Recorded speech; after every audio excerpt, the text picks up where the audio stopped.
semua. Puji dan syukur kita ucapkan kepada Tuhan atas berkat dan rahmat-Nya kita bisa berkumpul kembali di sekolah kita ini dengan acara membangun komunitas praktisi di SD kita, sekolah UPT SDN 105357 Semarang. Sebelum kita masuk ke materi nanti akan ada kata sambutan dari Ibu Kepala Sekolah. Waktu dan tempat saya persilakan.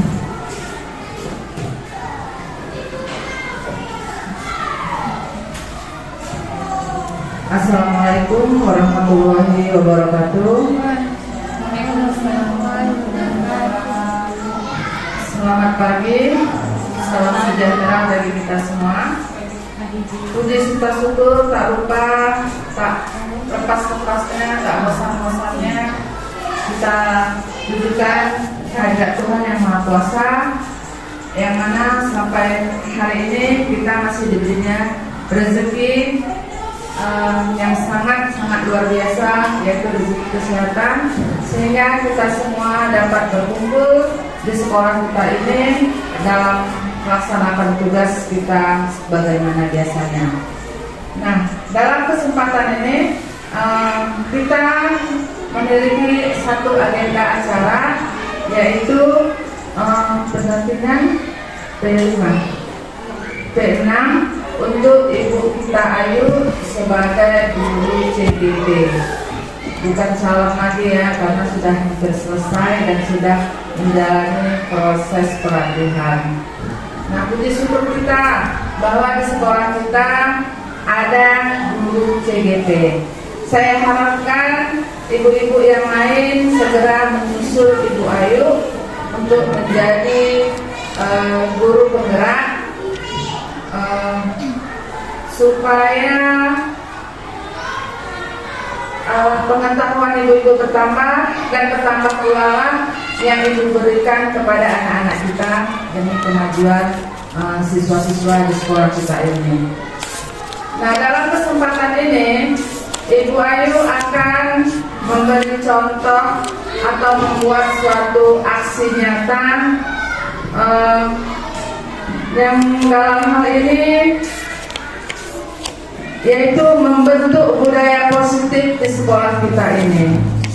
Marilah sama-sama kita dengarkan, kita perhatikan, ya, semoga ibu-ibu dapat mengambil intisari, dapat mengambil contoh sebagai pedoman untuk kemajuan di diri kita masing-masing untuk masa-masa yang akan datang. Ini adalah sepatah kata dari saya. Semoga aksi nyata yang diberikan Ibu Ayu berguna, ya, bermanfaat bagi kita semua dan mendapat nilai yang baik bagi Ibu Ayu.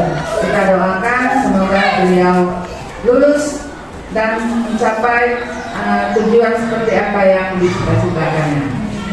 Demikianlah dari saya akhiri. Billahi taufiq wal hidayah. Assalamualaikum warahmatullahi wabarakatuh. Terima kasih buat Ibu Kepala Sekolah. Terima kasih juga Bu buat semua dukungannya. Karena nggak terasa sebentar lagi saya akan sampai di akhir dalam mengikuti pelatihan guru penggerak ini. Semoga apa yang saya bawakan hari ini dapat bermanfaat untuk kita semua dan nantinya bisa kita terapkan di kelas kita masing-masing. Nah, saya mau lihat dulu semangat guru-guru SD Semarang ini. Kalau saya bilang selamat pagi, pagi luar biasa, oke ya? Selamat pagi. Pagi luar biasa. Oke, mantap, luar biasa ya. Semoga hari ini juga luar biasa yang kita dapatkan, berkat yang kita dapatkan untuk kita. Nah, hari ini saya ingin membawakan aksi nyata. Aksi nyata, sebenarnya aksi nyata yang saya bawakan itu adalah tentang kebutuhan belajar dan budaya positif yang akan kita terapkan nantinya di kelas. Namun sebelum itu saya ingin membangun komunitas praktisi terlebih dahulu di sekolah kita ini. Sebetulnya komunitas ini sudah ada di sekolah kita ini, seperti waktu kita rapat, rapat sama pengawas, rapat sama di KKG. Nah itu semua dalam bentuk komunitas praktisi. Cuman di setiap sekolah itu harus ada namanya. Nah di sini saya mengambil nama komunitas praktisi kita adalah Cemara 57. Setuju ibu-ibu? Setuju ibu-ibu? Setuju. Iya. Mudah-mudahan komunitas kita ini mulai dari hari ini sampai berikutnya nanti bisa aktif ya ibu-ibu. Ya ibu-ibu. Nah komunitas praktisi itu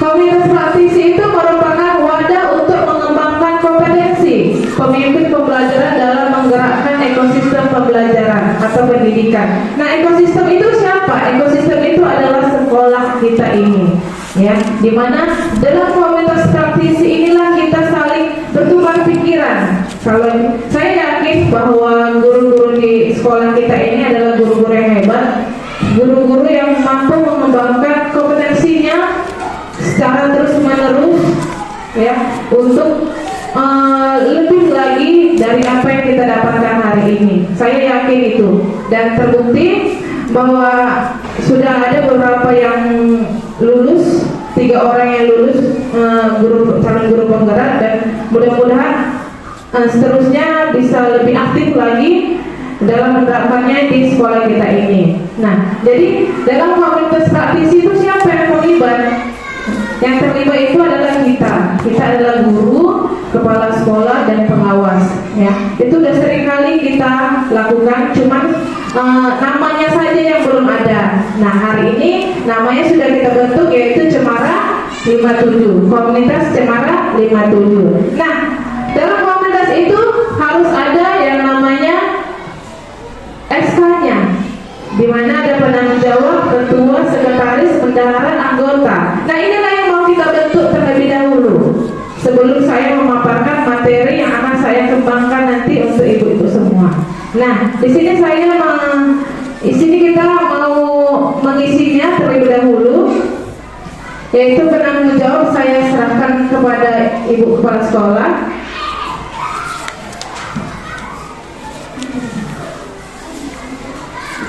Sebagai ketua siapa kita pilih ibu-ibu?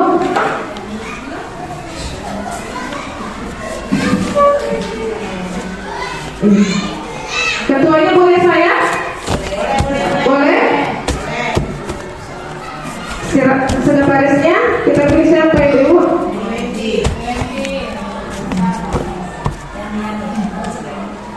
Kita pilih siapa? Oke, Ibu Eni Wenti ya. Nanti ini akan saya buat SK-nya dan akan ditandatangani oleh Ibu kepala sekolah. Bendahara?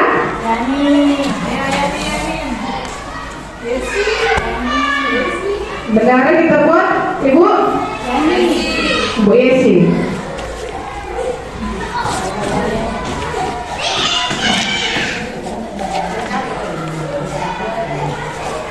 Oh Ibu Hayani ya. Ibu kepala sekolah menyarankan Ibu Hayani. Anggota kita semua ya, semua guru ya. Nah, baik.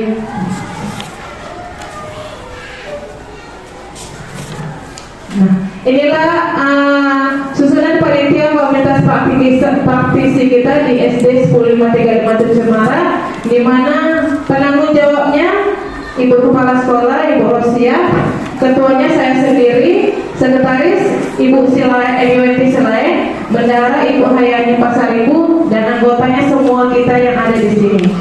Ya, jadi semua kita yang ada di sini bisa saling berbagi. Namanya tadi. Iya. Jadi semua kita guru-guru ini bisa saling berbagi dalam komunitas ini. Jadi misalnya seperti kemarin Bu Rohani, yuk buatlah contoh aksi nyata dan Ibu bisa lihat katanya. Nih saya contohkan.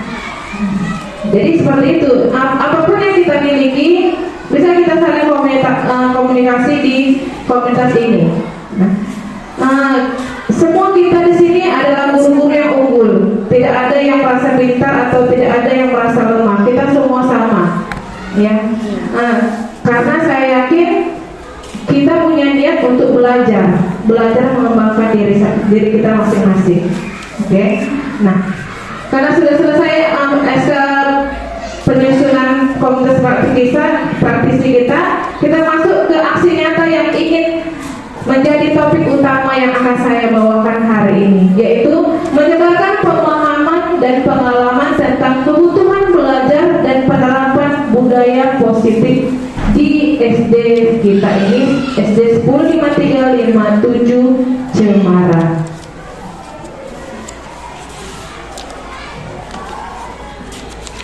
Dengan prakarsa perubahan ini adalah tujuannya, yaitu mari belajar bersama, berkolaborasi, saling mendukung demi mewujudkan disiplin positif di sekolah kita ini, SD Negeri 105357 Cemara. Mari belajar bersama, berkolaborasi. Jadi walaupun saya tahu sendiri, tapi saya tidak menyebarkan kepada ibu semua. Saya tidak bisa, saya tidak mampu. Makanya ada di sini kata-kata berkolaborasi, bekerja sama antara satu guru dengan semua gurunya, gitu. Karena ekosistem ini, sekolah kita ini milik kita bersama. Kalau cuma saya yang bergerak, saya nggak mampu karena kita punya anak-anak yang banyak. Makanya saya perlu dukungan, bantuan dari ibu-ibu bagaimana caranya membuat sekolah kita ini menjadi sekolah yang lebih lagi. Mudah-mudahan apa yang saya buat ini dapat bermanfaat nantinya. Nah, kita tahu bahwa sekarang kita udah memasuki kurikulum apa ibu-ibu? Kurikulum Merdeka, ya kan? Dimana pembelajaran dengan paradigma baru, yaitu tentang profil pelajar Pancasila. Jadi di dalam kurikulum Merdeka ini yang paling penting itu adalah profil pelajar Pancasila ini, dimana dia memiliki 6 dimensi yang masing-masing kita sudah ketahui apa itu 6 dimensi itu, ya. Jadi profil pelajar Pancasila ini merupakan wujud inovasi dari kurikulum Merdeka itu sendiri, ya, yang nantinya guru yang berperan untuk melahirkan pelajar-pelajar Pancasila, ya, melalui pembelajaran berdiferensiasi, yaitu sesuai dengan minat dan gaya belajar masing-masing siswa. Jadi dalam kurikulum Merdeka ini sebenarnya kita guru yang harus lebih aktif, kita guru yang harus lebih menguasai bagaimana karakteristik setiap murid-murid kita, ya Bu ya. Makanya kita harus tahu apa minat anak itu dan bagaimana gaya belajarnya, gitu ya. Selanjutnya, nah, bagaimana cara mewujudkannya? Yang pertama adalah dengan melihat kebutuhan belajar siswa. Yaitu yang pertama adalah melakukan asesmen diagnostik. Itu kita ketahui sendiri ya Bu ya. Kalau kita ingin melihat kebutuhan siswa, maka kita melakukan penilaian diagnostik dan penilaian sumatif ataupun formatif, ya Bu ya. Nah, penilaian asesmen diagnostik ini terbagi atas 2, yaitu asesmen diagnostik non kognitif dan kognitif, ya Bu ya. Nah, ini adalah salah satu contoh asesmen diagnostik non kognitif, ya. Dia tidak dengan pelajaran, tapi dia menyangkut dengan kehidupannya sehari-hari. Seperti contohnya, bagaimana perasaanmu saat ini? Apakah kamu nyaman saat berada di sekolah? Setelah pulang sekolah, apa yang kamu lakukan? Kamu suka membaca? Kamu suka menulis? Hobi kamu apa? Pelajaran apa yang kamu suka? Apakah orang tua kamu mendampingimu saat belajar? Nah, hal ini sangat-sangat penting harus kita ketahui dari setiap masing-masing peserta didik. Ya, ini menandakan bagaimana perasaanmu saat ini. Oh, ibu ini menanyakan perasaanku saat ini. Berarti ibu ini peduli sama aku. Berarti ibu ini setiap anak kita kan berbeda-beda ya Bu ya. Ada dia yang baru pagi aja udah malas, baru pagi udah semangat. Nah, di sini dia di asesmen diagnostik inilah yang harus kita ketahui. Ini bisa Ibu lakukan di dalam kelas, bisa Ibu tanyakan, misalnya contoh bisa ditulis di papan tulis nanti. Ibu mau melakukan penilaian sesuai dengan dirimu sendiri. Coba kamu isi apa yang pertanyaan apa yang Ibu sampaikan ini. Begitu ya Bu. Nah, jadi kalau kita sudah mengetahui ini semua, tandanya kita sudah mengenali diri anak-anak itu. Kita sudah mengetahui, oh ini hobinya ini, oh ini anak ini sukanya menyanyi, anak ini sukanya baca, oh anak ini di rumah seperti ini. Nah, ini juga apakah kamu dampingi orang tuamu saat belajar? Nah, dari sini kan kita ketahui apakah anak itu orang tuanya peduli gak sama anaknya. Nah, di asesmen non-kognitif inilah ini dibentuk ya Ibu-Ibu. Selanjutnya, nah tujuan dari asesmen diagnostik non-kognitif ini apa?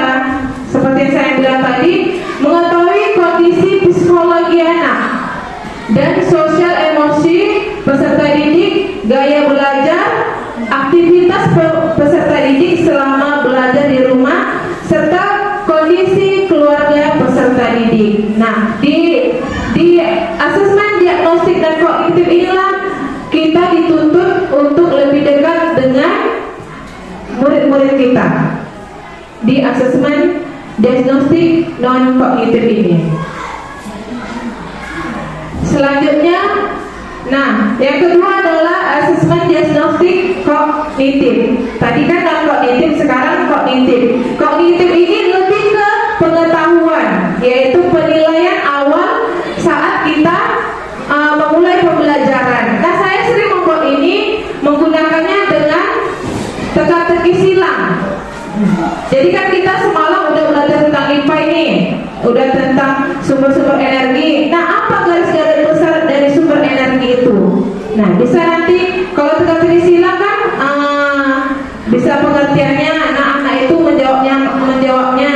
Ya gampang-gampang saja dulu karena awal pembelajaran supaya melihat apakah dia mengetahui tidak apa yang kita pelajari semalam.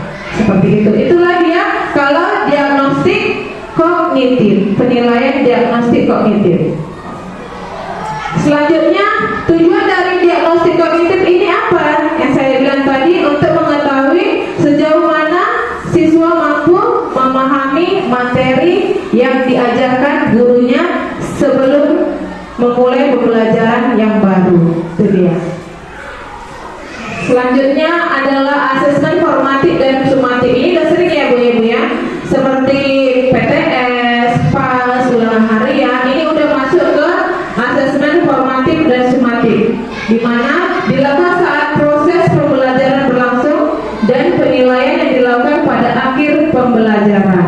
Ini dia kalau untuk asesmen formatif dan sumatif. Nah, selanjutnya cara yang menunjukkannya yang kedua adalah membangun karakter pelajar Pancasila. Membangun karakter pelajar Pancasila dengan menerapkan budaya positif di sekolah kita ini, yaitu SD Negeri 10 5357 Cemara. Kita sudah mengetahui dan kita sudah melihat sendiri bagaimana karakter murid-murid kita di sini. Nah, saya harap dengan pemaparan saya hari ini kita bisa bekerjasama dalam membentuk karakter murid kita yang ada di sekolah kita ini dengan menerapkan budaya positif di sekolah kita ini, SD 105357 Cemara. Nah, menurut Bapak Pendidikan kita, yaitu Bapak Ki Hajar Dewantara, pendidikan itu adalah segala kekuatan kodrat yang ada pada anak-anak, ya, yang ada pada anak-anak agar mereka sebagai manusia dan sebagai anggota masyarakat dapat mencapai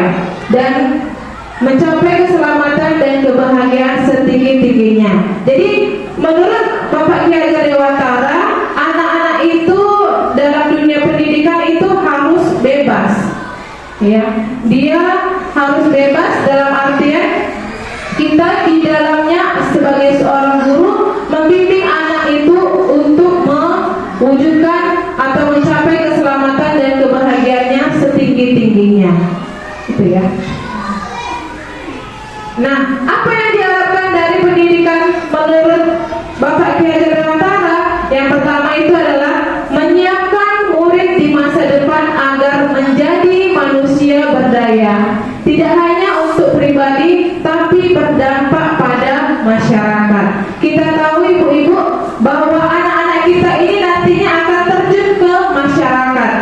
Dia akan mengenal dunia pekerjaan, dia akan mengenal bagaimana lika-liku dalam dunia ini. Nah, dalam pendidikan inilah kita dituntut untuk menyiapkan murid-murid yang akan dapat berhasil nantinya di masa yang akan datang, yaitu di masa depan.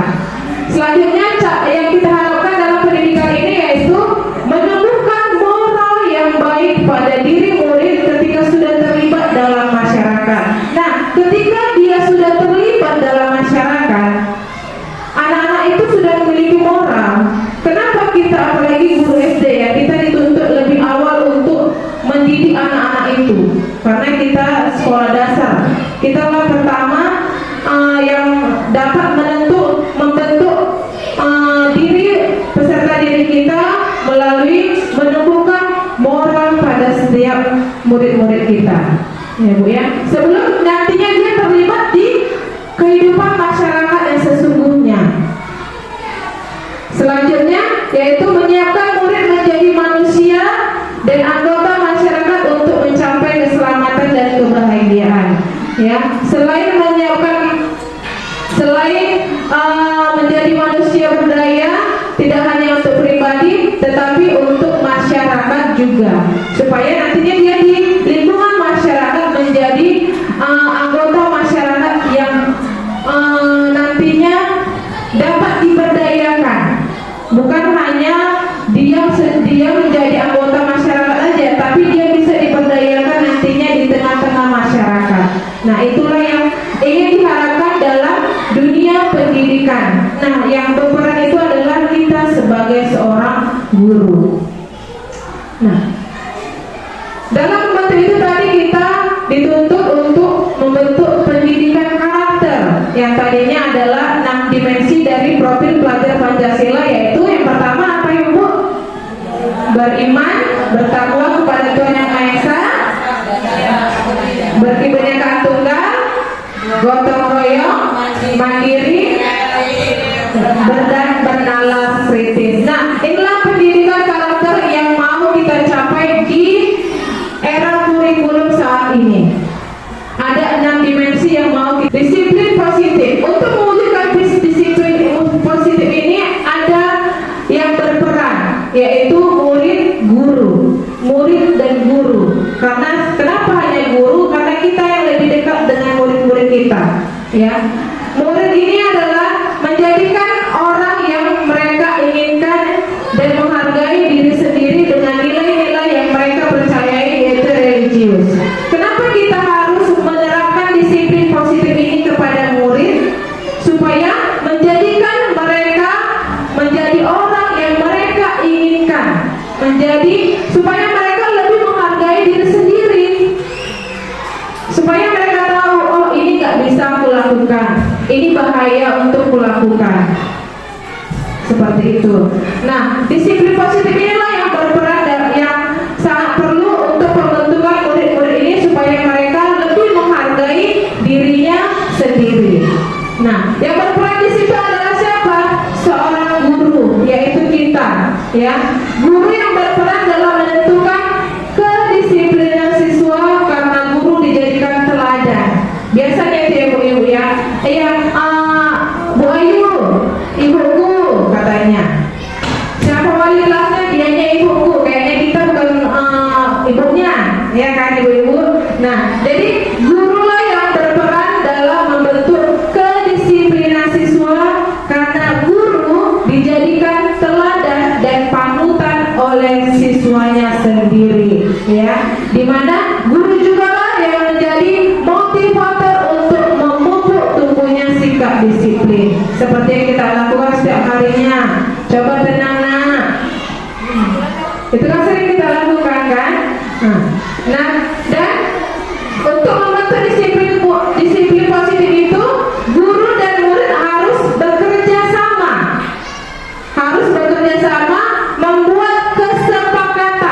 membuat kesepakatan antara guru dan siswa agar siswa merasa terlibat dan bertanggung jawab dalam menjalankan disiplin positif tersebut, ya.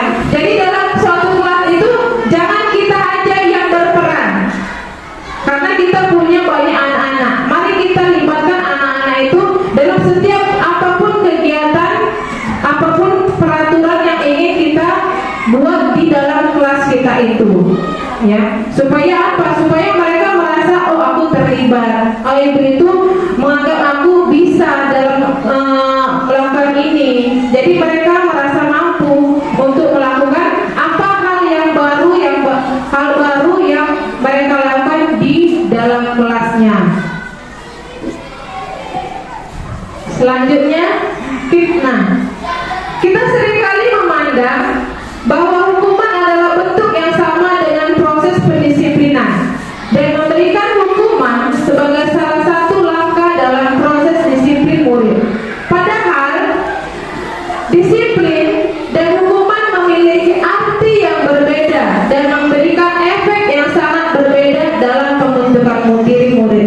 Jadi hukuman dan disiplin itu sangat jauh berbeda.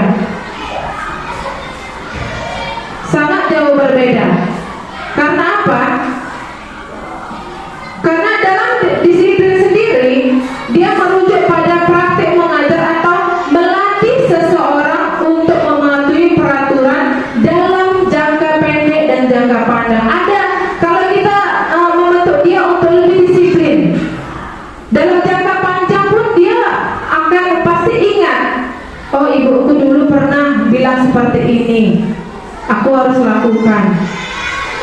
Mana tahu pun nanti waktu dia di SMP, dia ingat apa yang kita bilang. Terkadang kita pun juga dulu guruku bilang kayak gini, bilang aku harus bisa lakukan ini. Kita aja ingat, pasti kita, karena kita apa? Karena guru kita yang zaman dahulu itu sangat membentuk kita dalam menerapkan disiplin. Nah, bedanya dengan hukuman apa? Hukuman itu adalah hanya untuk mengendalikan perilaku murid saja. Hanya perilakunya saja yang akan kita kendalikan. Kita nggak tahu bahwa kedepannya akan dia ulangi kembali atau tidak. Nah, itulah bedanya disiplin dengan hukuman. Kalau disiplin ada jangka panjang dan ada jangka pendeknya. Sedangkan hukuman dia hanya mengendalikan perilakunya aja. Hari ini misalnya, kau jangan lakukan gitu ya, kita hukum dia angkat kaki.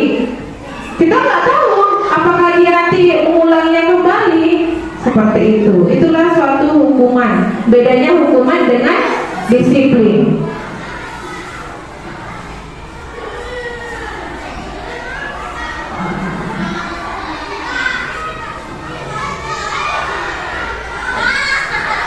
Nah, untuk membantu disiplin itu sendiri, apa yang harus kita lakukan? Yaitu dengan membuat kesepakatan kelas. Nah, inilah utama dari bentuk budaya positif ini, yaitu membentuk kesepakatan kelas. Karena semua itu dimulai dari kelas masing-masing. Ya, kelas masing-masing dari kelas 1 sampai kelas 6 nanti. Di mana kesepakatan kelas itu adalah salah satu langkah dalam menerapkan budaya disiplin positif dengan membentuk lingkungan kelas yang mendukung terciptanya budaya positif, yaitu dengan menyusun kesepakatan kelas. Menyusun kesepakatan kelas yang nantinya kesepakatan kelas yang efektif dapat membantu dan membentuk budaya positif di kelas. Hal ini juga dapat membantu proses belajar mengajar yang lebih mudah dan tidak menekan. Jadi dalam satu kelas itu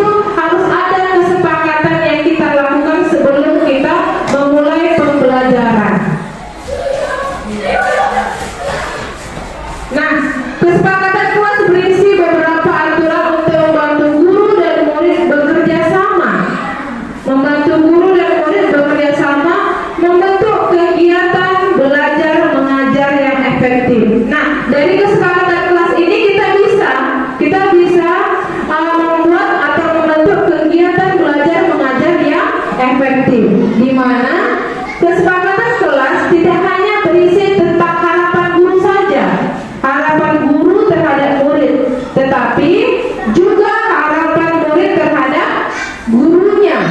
Jadi saling berkesinambungan, bukan hanya kita yang mau untuk murid tertib, tapi kita saling melengkapi satu sama lain antara murid dan guru. Nah, kesepakatan ini disusun dan dikembangkan bersama-sama antara guru dan murid. Nah, ada pun langkah-langkah yang harus kita lakukan untuk menyusun atau membuat kesepakatan kelas ini adalah yang pertama, yaitu guru bersama murid mengidentifikasi masalah yang selama ini sering dihadapi di kelas. Pasti banyak yang sering kita hadapi, masalah-masalah yang sering kita hadapi di kelas, yaitu masalahnya yang pertama adalah siswa kurang menghormati guru dan berbicara sendiri. Kita rasakan nggak Ibu? Kita rasakan kan? Berbicara kotor. Ini sering kita jumpai di mana-mana. Kurang percaya diri. Kurang percaya diri ini ketika kita menyuruhnya ke depan, dia kurang tampil, kurang yakin dengan dirinya bahwa sebenarnya dia mampu untuk melakukan itu. Nah, itu kalau dia yang kurang percaya diri. Kurang peduli. Nah, kurang peduli ini pun juga sering kita jumpai. Kadang kelas kita kotor aja, anak-anak itu kadang nggak peduli. Kita guru harus menyuruh, harus berkor-kor terlebih dahulu, ya kan, sapu, tanpa mereka sadari bahwa kalau ruangan itu bersih ya untuk mereka sendiri, ya kan Ibu-ibu. Nah, disinilah kurang pedulinya siswa yang sering kita temui di kelas kita sendiri. Ada siswa yang membuli. Nah, pasti ini juga ada kan, suka mengejek-ejek nama orang tuanya, suka mengejek warna kulitnya, suka mengejek warna rambutnya atau bentuk rambutnya. Pasti di mana-mana itu ada. Cuek dan merasa pintar sendiri, ini ada nggak Ibu? Ada kan? Ada. Dia merasa pintar sendiri. Aku hebat kok. Aku mampu kok. Udah kamu kerjakan aja sebentar ya, siap. Itu ada kan Ibu-ibu? Nah. Kurang menjaga kebersihan. Terlambat masuk kelas. Ada murid yang menggunakan seragam dengan atribut yang tidak lengkap. Nah, semua masalah ini sering sangat-sangat banyak kita jumpai di kelas kita masing-masing. Saya rasa bukan hanya di sekolah kita ini, tapi di sekolah lain pun juga. Langkah yang kedua adalah guru menanyakan harapan dan ide kepada murid untuk mencapai kelas yang diimpikan. Kalau tadi kita mengidentifikasi masalahnya, sekarang kita menanyakan harapan dan idenya. Harapan dan ide kepada murid untuk mencapai kelas yang diimpikan. Pasti kita setiap wali kelas punya mimpi tersendiri dalam kelas kita masing-masingnya kan Ibu-ibu. Kita memimpikan bahwa anak-anak kita bisa tertib, disiplin. Saya juga seperti itu. Anak-anak yang aktif, anak-anak yang tahu akan sopan dan santun, anak-anak yang bisa kreatif untuk tetap bisa mandiri dalam segala hal. Nah, selain guru, siswa pun juga punya impian juga. Nah, langkah kedua inilah yang harus kita lakukan, yaitu harapan dan ide murid dengan kelas yang diimpikan adalah kelas yang nyaman dan tenang. Nah, ini harapan kita juga kan Ibu-ibu. Teman-teman yang saling menghormati. Nah, kalau di dalam kelas itu tidak saling menghormati, pasti kelas itu sudah tidak baik lagi dalamnya, ya kan? Terus jujur dan mau bekerja sama. Nah, bekerja sama ini artinya berkolaborasi antara satu dengan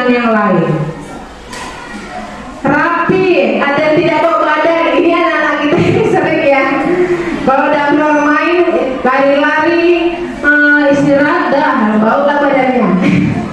Ini adalah salah satu harapan siswa juga.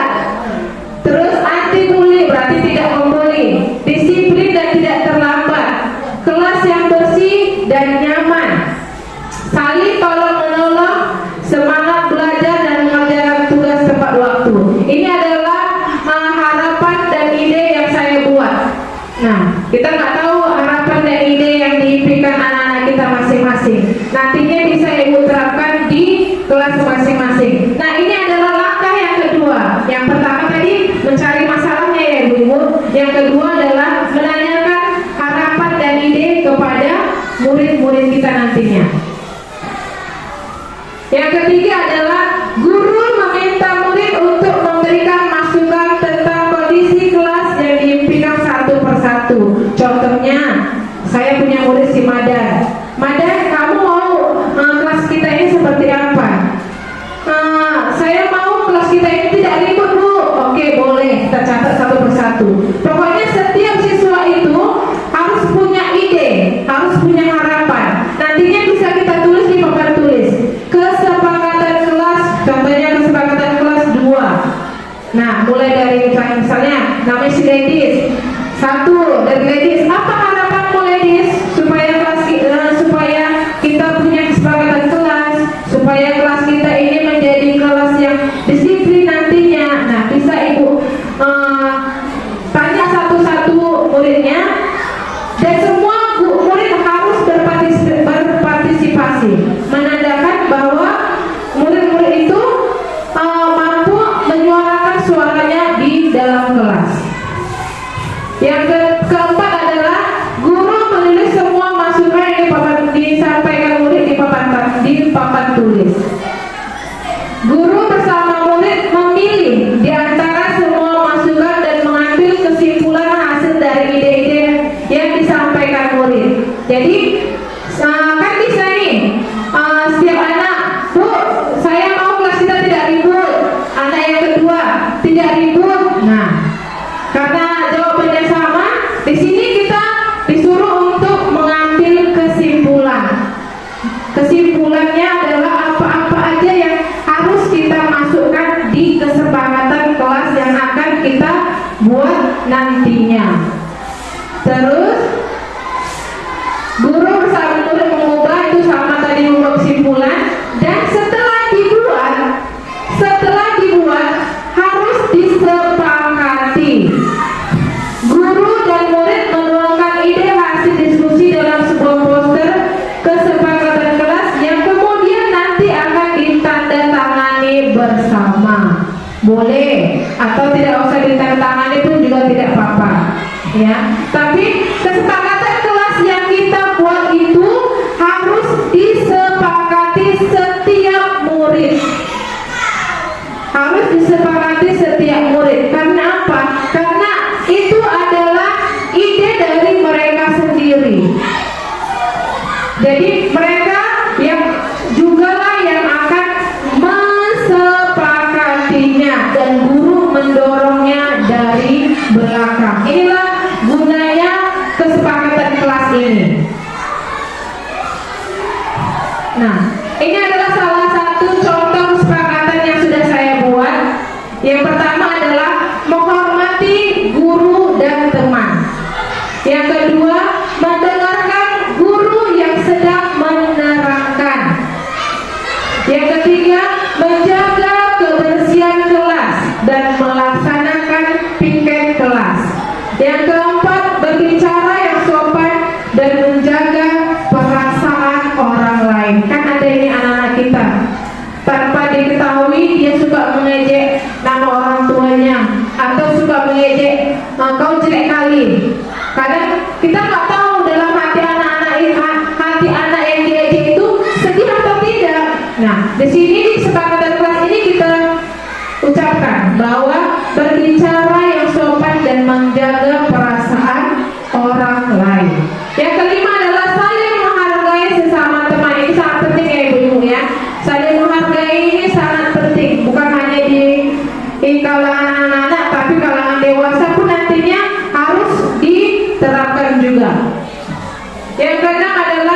Disiplin saat mengumpulkan tugas, ya. Disiplin saat mengumpulkan tugas dan menyampaikan informasi jika terlambat mengumpulkan. Contohnya, kita berikan kepada anak-anak itu PR untuk besok, namun anak-anak itu lupa membawanya. Bisa kita ingatkan lagi, harus kita ingatkan lagi. Karena apa? Itulah bukti tanggung jawabnya, yang harus tanggung jawab ataupun kewajibannya yang harus benar-benar dilakukannya. Nah, ini tadi disiplin dalam mengumpulkan tugas dan menyampaikan informasi jika terlambat mengumpulkan. Yang ketujuh adalah datang ke sekolah tepat waktu. Yang ke-8 adalah meminta izin guru jika keluar dan masuk kelas. Ini lagi, anak-anak kan suka asal lari aja, kalau ke mandi asal lari aja, asal masuk aja. Nah, kita latih mereka untuk permisi, untuk ke kamar mandi. Kalaupun mereka dari luar, kita latih juga mereka untuk mengetok pintu, nah itu, baru mempersilahkan mereka untuk masuk ke kelas. Nah, inilah contoh-contoh kesepakatan kelas yang sudah saya buat. Selanjutnya, nah ini dia contoh kesepakatannya. Untuk jadi pemberitahuan, guru dan murid harus selalu melakukan refleksi berkala dan berkesinambungan. Jadi setelah selesai pembelajaran, guru juga harus selalu membuat refleksi. Nah, bagaimana perasaanmu saat ini ketika melaksanakan pembelajaran hari ini? Atau kita lihat nih, kita kan membuat kesepakatan kelas, ada siswa yang tidak melakukan atau melanggar kesepakatan kelas itu. Kita bisa melakukannya di kegiatan refleksi setelah pulang sekolah. Dan untuk membuat kesepakatan kelas tadi, kita tidak boleh menggunakan kata jangan atau tidak. Tidak boleh datang terlambat, itu tidak bisa. Tidak boleh menggunakan kata tidak dan jangan. Itu menandanya bahwa menstatement pikiran anak-anak itu bahwa aku nggak bisa lakukan ini. Itu tidak boleh dilakukan tidak boleh dibuat dalam kesepakatan kelas ini. Ya, kita bisa ganti namanya. Seperti ini tadi kan, menghormati guru dan teman. Berarti kan, misalnya contohnya tidak boleh bermain-main saat mendengarkan. Nah, kita ganti dengan mendengarkan guru yang sedang menerangkan. Jadi kata tidak dan jangannya itu kita ubah dari kesepakatan kelas yang kita buat nanti. Gak apa-apa nanti anak-anak itu, Bu, tidak boleh ribut. Nah, kita wali kelasnya diisi. Kalau tidak boleh ribut berarti disiplin saat belajar. Nah, kita bisa mengganti namanya asalkan jangan menggunakan kata jangan dan tidak. Itu ya Bu-ibu ya. Nah, ini dia. Kalau ada anak yang melanggar kesepakatan kelas itu bagaimana? Ini dia ya.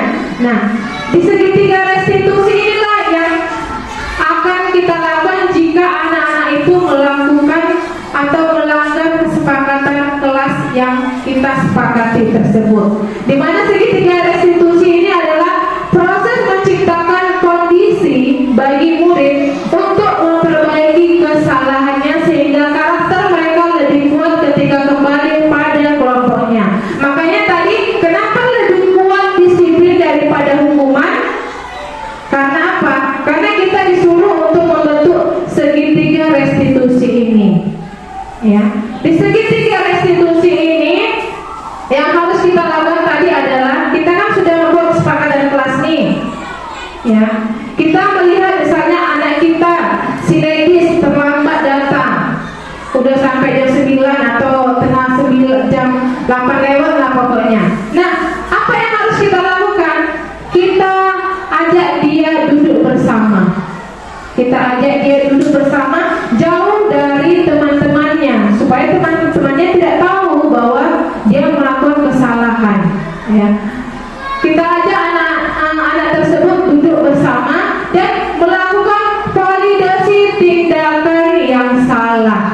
yaitu kamu tentu punya masalah, alasan mengapa kamu lakukan itu. Nah, tadi masalahnya kan adalah anak itu terlambat datang. Nah, contoh kita tanyakan bagaimana? Kamu tahu nggak nak apa kesalahanmu hari ini? Nah, biarkan anak itu yang menjawab sendiri apa kesalahannya. Kamu tahu nggak apa yang kesalahanmu hari ini? Nah, di sini kita tanyakan alasannya. Misalnya dia jawab, iya bu, saya tadi terlambat datang bu. Apa? Kenapa? Boleh kamu ceritakan apa alasannya? Nah, di sini di kegiatan validasi tindakan yang salah ini. Dan ketika anak itu menjawab alasannya, saya terlambat bangun bu. Iya, ibu juga sering juga terlambat. Tapi kan kita sudah punya kesepakatan kelas yang telah kita lakukan, yaitu menstabilkan identitas. Di menstabilkan identitas inilah kita masukkan kesepakatan kelas kita tadi. Setelah kita udah mengetahui apa masalahnya, apa alasannya, ya kan? Kita lakukan menstabilkan identitas. Kita jangan menjudge anak itu, makanya kamu tidurnya cepat, jangan lama-lama, jangan seperti tidak boleh kita lakukan itu. Itu namanya menjudge anak itu dalam pikirannya nanti udah yang salah kata kali ini gitu dia. Tapi kita masukkanlah kesepakatan kelas kita tadi, yaitu tadi kan ada dia datang tepat waktu. Nah, datang ke sekolah tepat waktu. Nah, dari kesepakatan kita ini kita bisa menstabilkan suasana. Dari tadinya dia udah tegang nih, iya aku apa lagi yang udah dipanggil guru aku ini katanya itu. Kan ada mulai seperti itu kan ibu kan? Nah, apa lagi salah aku ini ya? Pasti dia udah gemetar sendiri, dia udah takut sendiri. Nah, padahal kita bukan menghukum dia ya kan? Kita cuma menanyakan alasan kenapa dia bisa terlambat. Nah, di kesepakatan kelas inilah kita masukkan di stabilitas identitas inilah kita masukkan kesepakatan kelas tadi. Sudah? Setelah kita mengingatkan kembali kesepakatan kelas tadi, kita lakukan menanyakan keyakinan. Nah, keyakinan kelas yang kita sepakatan tadi. Nah, apakah kamu mengulanginya kembali? Nah, sesuai dengan janji kita bahwa kita punya kesepakatan kelas, yaitu datang tepat waktu. Datang tepat waktu. Nah, dari kamu juga sudah mengetahui kesepakatan kelas itu. Apakah selanjutnya kamu ingin mengulanginya kembali? Nah, ini dia. Menanyakan keyakinan ini. Kalau dia sudah yakin bahwa dirinya tidak mengulanginya kembali, nah berarti masalah yang dihadapi si anak tadi sudah selesai. Intinya seperti itu. Kita tidak perlu menghukum, tapi kita tanamkan yang namanya kesepakatan kelas tadi. Nah, pasti ibu-ibu berpikir, Bu Ayu ini kayak udah apa aja di kelasnya. Nah, saya juga seperti itu. Saya juga sampai saat ini masih belajar bagaimana memahami karakteristik siswa saya setiap individunya. Saya juga punya anak yang sangat-sangat aktif, luar biasa aktif, seperti si Mas Naro. Nah, saya sampai saat ini masih berpikir bagaimana cara mengatasinya. Tapi karena saya sudah melakukan pendekatan kepada saya, pendekatan kepadanya, saya merasa sih dia sudah ada tambah sedikit dari yang sebelumnya. Dari yang dia awalnya hanya fokus ke mainannya saja, tapi makin kesini dia sudah mau belajar. Walaupun terkadang dia lupa bawa buku paketnya. Nah, itulah si Mas Naro kalau di dalam kelas kami ini. Jadi semalam Bu Iweti juga menanyakan, aku punya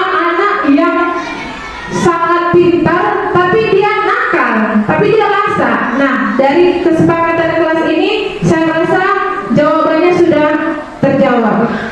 Saya harap dari kesepakatan kelas yang kita buat nantinya di kelas kita masing-masing, anak yang merasa itu bisa meredamkan dirinya untuk lebih disiplin lagi.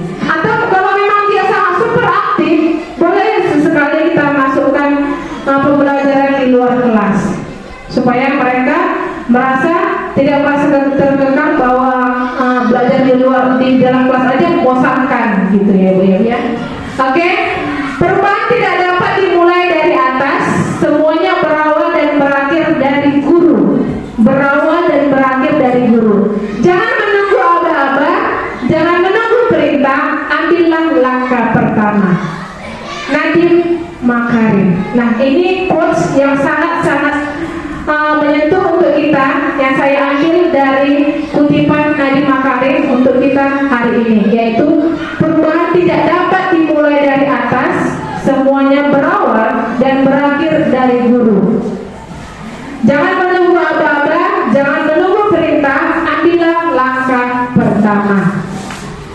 Nah, inilah yang bisa saya sampaikan dalam aksi nyata saya hari ini, yaitu tentang pentingnya mengetahui kebutuhan belajar siswa dan bagaimana menerapkan budaya disiplin di saat belajar ataupun saat di ruang lingkup sekolah. Karena ini saling berkesinambungan.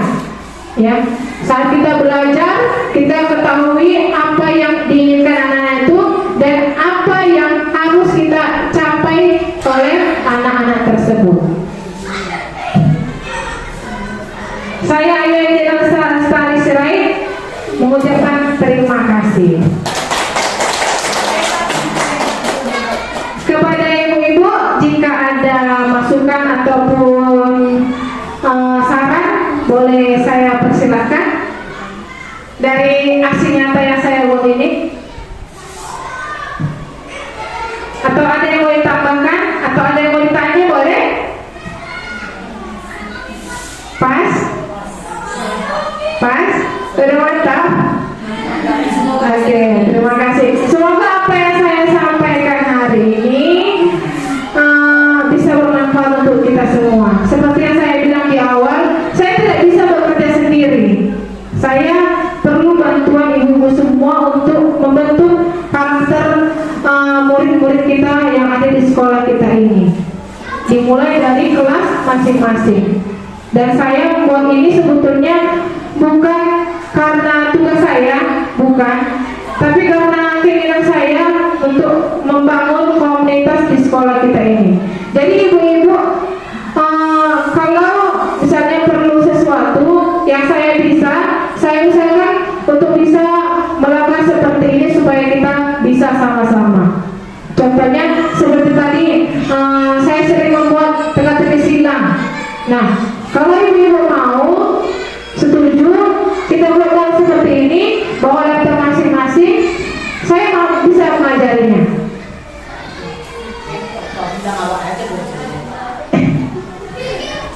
Oke, nah intinya kalau kita punya kemauan, semua itu pasti bisa. Saya berpikir, kenapa saya punya ilmu, tapi ilmu saya itu hanya saya genggam, tidak saya buka, tidak saya sebarkan. Jadi inilah awal dari ilmu yang saya dapatkan, yang saya sebar oleh ibu-ibu semua untuk membangun sekolah kita yang menjadi sekolah yang lebih unggul nantinya. Apalagi nanti ditambah oleh 3 orang guru penggerak, dan mungkin karena pengajar praktik saya sudah mengetahui bahwa di sini sudah ada 4 guru penggerak nantinya, sekolah kita ini akan menjadi sekolah penggerak nantinya. Dan kita dituntut untuk lebih keras lagi dalam di dunia pendidikan. Mungkin itu saja yang saya sampaikan. Saya mengucapkan terima kasih atas semua dukungan ibu-ibu semua, atas semua partisipasi ibu semua. Dari awal saya memulai CGP ini hingga nantinya di bulan 7 saya selesai untuk pelatihan. bisa bermanfaat bagi saya dan bisa saya terapkan di sekolah kita tercinta ini. Saya mengucapkan terima kasih. Salam bahagia. Kalau saya bilang salam bahagia, mana lagi salam bahagia? Salam bahagia. Salam bahagia. Terima kasih. Jadi di sini saya punya umpan balik, lembar umpan balik dari rekan sejawat, di mana ini hanya cuma 4 pertanyaan. Bisa ibu-ibu isi dan ketika sudah selesai nanti boleh dikumpulkan kepada saya. Dari sesi terakhir nanti kita boleh berfoto bersama di kelas ini. Sekarang diisi. Ya. Bagikan aja dan tuliskan. Mau bagi aja nak. Semangat kan kita ini semangat. Enggak buat sudah semangat bilang. Macam mana supaya membangun adik-adik kita keluarga? Aduh. Kalau aku dah habisnya apa? Ayo, jadi ganti pertanyaan.